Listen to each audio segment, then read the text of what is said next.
Welcome, sir, to the Gaston Armory Restaurant. May I take your order? Yes, thank you. But I'm not sure what I want. Do you have suggestions? Would you prefer something light and easily digestible or something more robust? Robust, yes, but not something too light or too heavy. I believe that you would like our G22. It has been prepared by our own chef, Gaston. It is seasoned to taste, well done to perfection, and renowned worldwide. I believe that you would really enjoy it. Does that come with a salad? Yes, it does. A salad of the most delightful ingredients, topped off with sweet to the taste 180 grain Go Poppy seeds. Wonderful. Does it come with a side? Oh, yes. 2 side Topfenstrudels that can hold the sweet to the taste 180 grain Go Poppy seeds, if you wish to take them home with you. Well, I can't wait. My juices are flowing. Can I have a schnapps with my meal? Oh, I am afraid that it is not advised to consume alcohol with the G22. Ah, yes, you're right. I am looking forward to my G22. Thank you.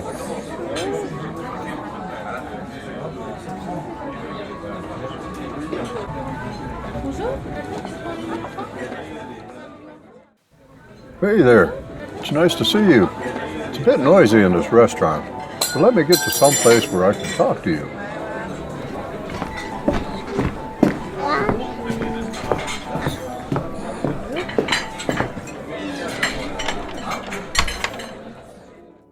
Ah, that's better.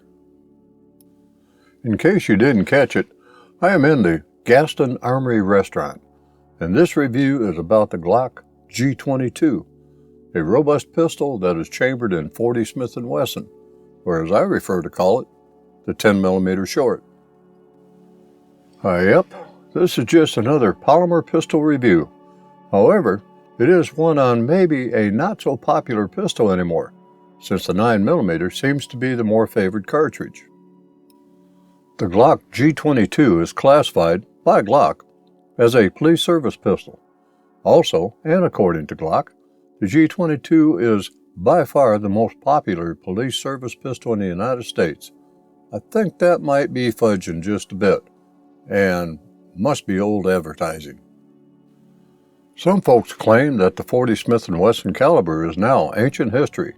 While the fervor over this cartridge has died down a bit, the .40 Smith & Wesson caliber is still a viable round for self-defense. Granted that it is a wee bit snappier than a 9mm, but it is way south of the amount of snappiness in its bigger brother, the 10mm, which, by the way, is the same caliber as the .40 Smith & Wesson. The .40 Smith & Wesson might be considered as the 10mm short, just as the .38 Special is a short .357 Magnum, and the .44 Special is the short .44 Magnum. Compared to the snappiness of a standard 158 grain .38 Special ammunition in a lightweight compact revolver, I'll take the snappy of the .40 Smith & Wesson any day. My interest in the G22 was to have a backup to my Springfield Armory XDM 40 4.5, which has been since discontinued by Springfield Armory, and which replaced a Springfield Armory XDM 40 3.8 in a trade-up, since I felt that the .40 Smith & Wesson could use a tad more velocity than the XDM 3.8 afforded. The G22 was not the first considered, however. The G23 was the first looked at and fondled.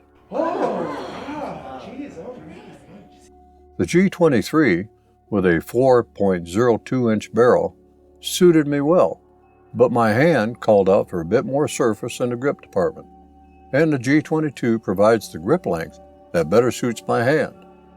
The G22, with a 4.49-inch barrel, seemed, to me, to be a logical choice with its longer barrel and grip length than the G23, and the fact that I am becoming more comfortable with Glock pistols.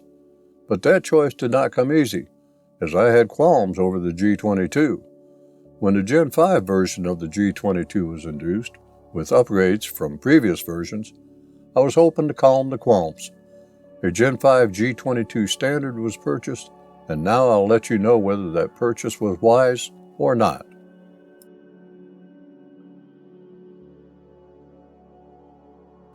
First introduced in 1990, the Glock 22 is a .40 Smith and Wesson caliber version of the Glock 17.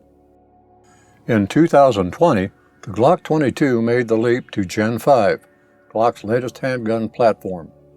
Gen 5 brings the NDLC, diamond-like carbon, coating for added protection against scratches and corrosion. The new Glock Marksman barrel, GMB, with superior rifling, flared magwell for more streamlined reloads, ambidextrous slide stop, smoother and more ergonomic trigger design, and the removal of finger grooves to better accommodate all possible hand sizes. Glock standard rear serrations are in place and front serrations are included, like is found on the G17, 19, 26, 43, 45, and 48. I actually like the front serrations, as it's easier for me to pull the slide to the rear for loading using the slingshot method. The Gen 5 Glock 22 is available in two variants, the standard model, which I have, and the modular optic system, MOS version.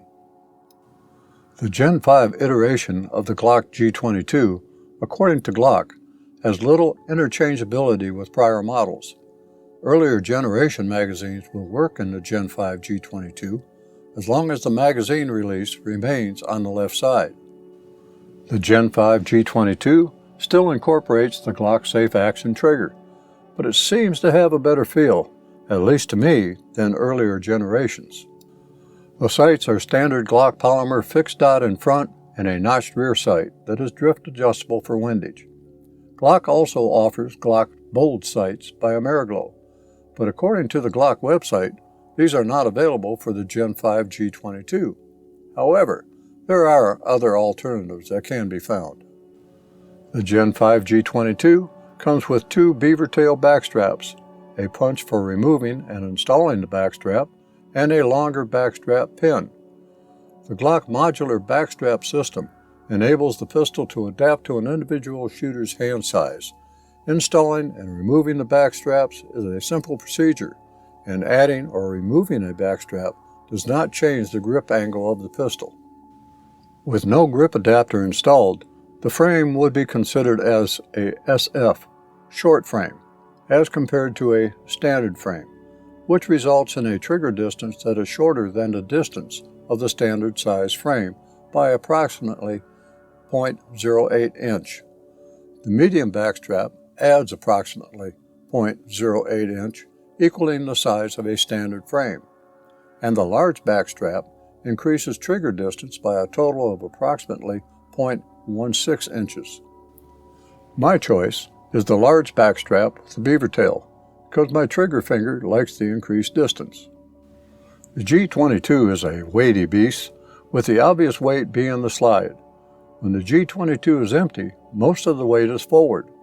Loaded, however, and weighing in at 34.39 ounces with 15 rounds stoked in the magazine, the pistol feels more balanced in the hand.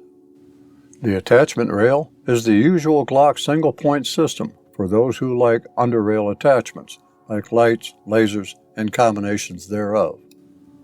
My only gripe with Glock pistols is what I consider a less than adequate takedown lever. I don't care what generation of Glock I have, I just find it difficult to get a good hold of the takedown lever. Replacing the takedown lever with an extended version will be my first of my upgrades, should I decide to upgrade. Of course, all Gen 5 Glock pistols now have a coil spring rather than a leaf spring for the takedown lever. Replacing the takedown lever is still as easy as with the leaf spring.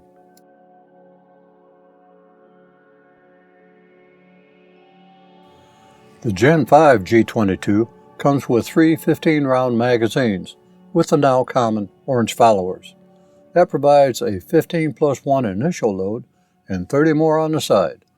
As I mentioned earlier, the Gen 5 G22 will accept earlier versions of magazines, if the magazine release button remains on the left side.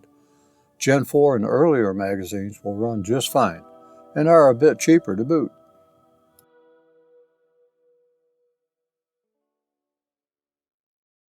Takedown is quick and as straightforward as any other Glock.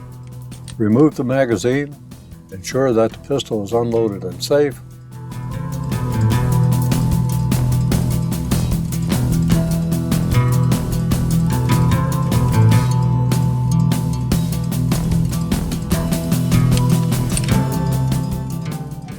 pull the trigger, and then just give the slide a little tension rearward and pull the takedown levers on both sides of the slide down.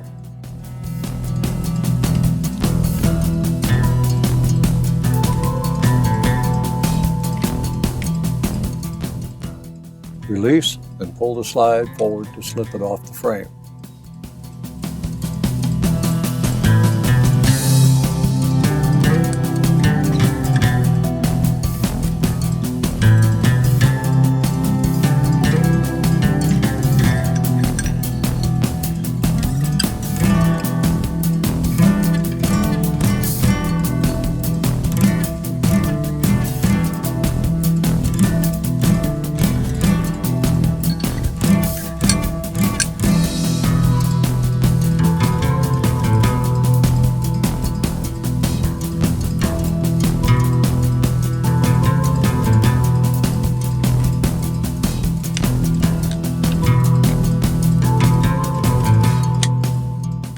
After disassembly, cleaning, and lubricating all the right places, I also check for function using a snap cap, which allows me to check extraction and ejection while protecting the striker when I pull the trigger.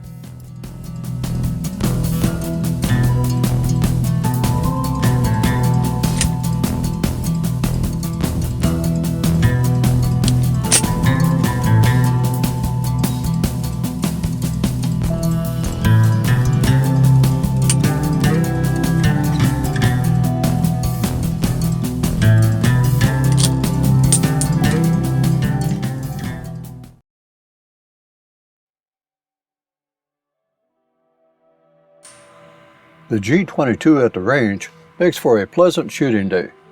While the .40 Smith and Wesson is snappy, it doesn't boss you around.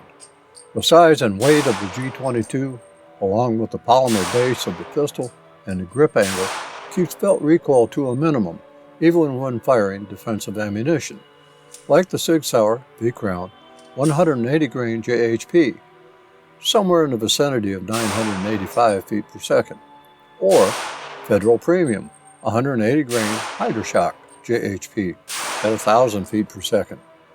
MagTech 180 grain FMJ at 990 feet per second does well for range ammunition. I often say that I don't have range ammunition, but I do have ammunition that I will shoot at the range.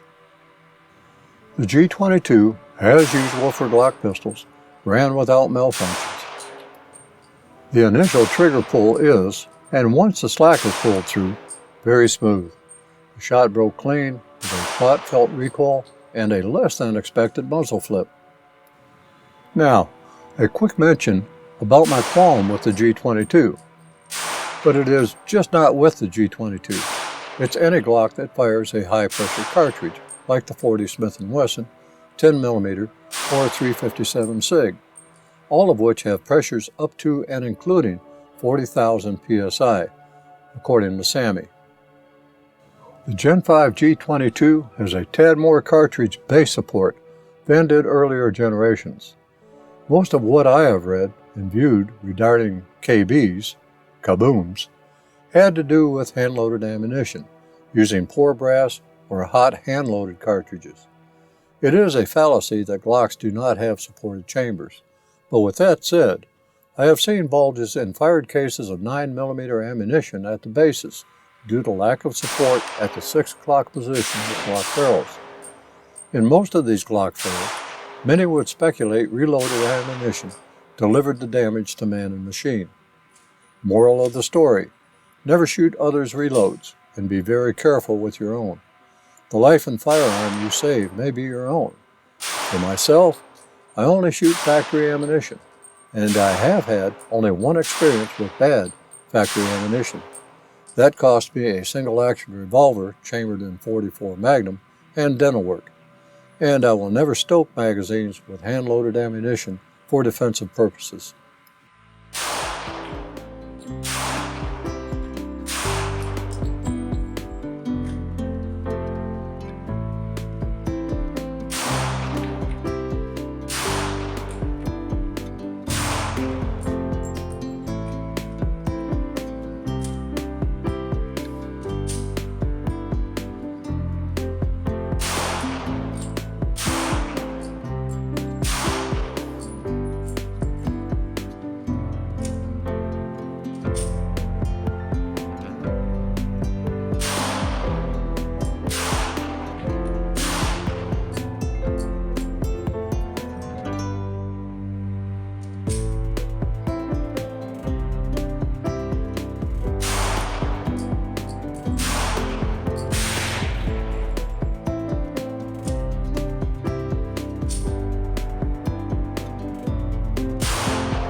Concealing a pistol, especially one the size of the G22, can be challenging, but it is doable with the right clothing, holster, and location on the body. The butt is, after all, the hardest part to conceal, but the butt of the G22 is no worse than any other comparable size Glock pistols, like the G20, 21, 41, 17, etc. For hip inside the waistband carry, I have the Cuda holster from Simply Rugged Holsters and the Cumberland, also from Simply Rugged Holsters. For shoulder carry, I have the Gelco Classic Light 2 system. Since back problems have been plaguing me, and with trying to keep heavy objects off my hips, the shoulder system works best for me. As I have shown in my other Glock videos, I use my suspenders to keep the holster from swaying outward. Suspenders also do the same for the magazine carrier. Wearing oversized clothing and keeping the pistol as close to the body as possible in an excellent holster mitigates the chances of being detected. I have carried the G17 while mall walking and also in other big and small box establishments without detection. I foresee no issues concealing the G22, at least for me.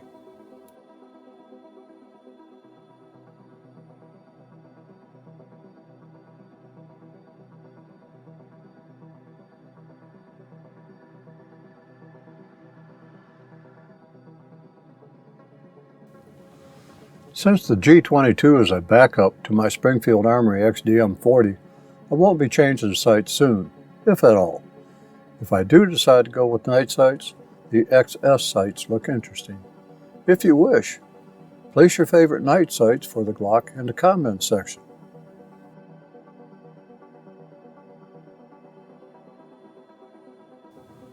The 40 Smith and Wesson is an excellent cartridge for the defensive handgun. It has just proved to be not enough better than the easier carrying, higher capacity, and softer shooting 9mm to matter. So why would I carry one? Well, I do enjoy shooting the 9mm, and call me different. I just happen to like the snappy felt recoil of the 40. I just feel like I'm shooting something with substance.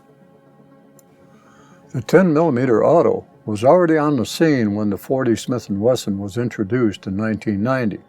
And some shooters sneered at the lesser cartridge. The 10mm was just too powerful for proficiently training the huge mass of American law enforcement folks who eventually transitioned to the 40 Smith & Wesson.